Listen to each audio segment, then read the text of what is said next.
Para sa mga gumagamit kay ChatGPT o Gemini AI, tapos pagagalawin po kay Pixverse, alam nyo bang merong isang apps na pwedeng gamitin ng iisa lang? Alam nyo ba kung ano to? Ito po ay under kay Facebook o kay Meta. Ito po ay Meta AI. Kung baguhan ka rito at gusto matutunan, tara, gawin natin. Let's go! Itap lang po natin yung Meta AI. Para po sa mga wala pa, pwede nyo po itong i-download sa Play Store. Sabi ko nga po nung una, kagaya lang po ni ChatGPT at Gemini AI, itong si Meta AI. Dito po sa Ask Anything, i-type nyo lang din po dito kung anong props ang gusto nyong gawin.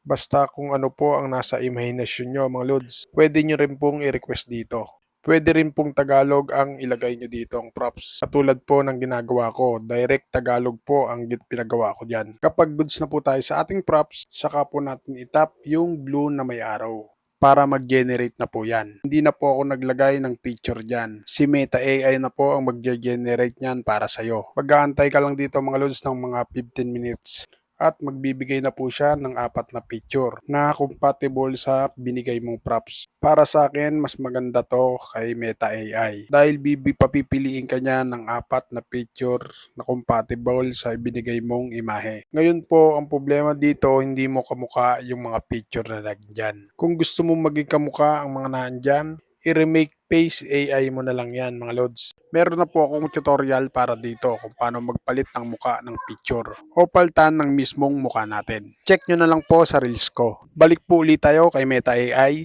Pwede din po tayong magpagalaw ng picture dito katulad kay Pixverse. O pwede rin po tayong mag-generate dito ng picture na pwedeng gumalaw. Itap lang po natin yung animate my photo. Halimbawa po nakapili na po tayo ng picture na galing sa ating gallery, automatic po mag-a-animate na po yan o mag-generate. Antayin lang po natin mag 100% yan.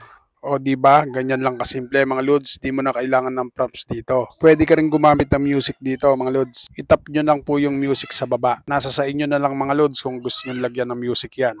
Ngayon po kung gusto nyong i-recta, i-post kay Facebook yan, pwede nyo pong itap yung arrow na nasa taas. Mamili na lang po kayo dyan sa baba mga lods. Meron din dyan rekta kay Facebook Reels. At pwede nyo rin pong irekta sa Facebook Story. Ngayon kung wala kang naiisip na pang Reels, bas di mo subukan tong si Meta AI. Nasundan po ba? Sana nasundan. At sana nakatulong. At kung nakatulong, pakishare mo naman ang video ito para makatulong din po sa iba. Paano mga lods? Salamat sa inyong panonood. At thank you Lord. Peace out.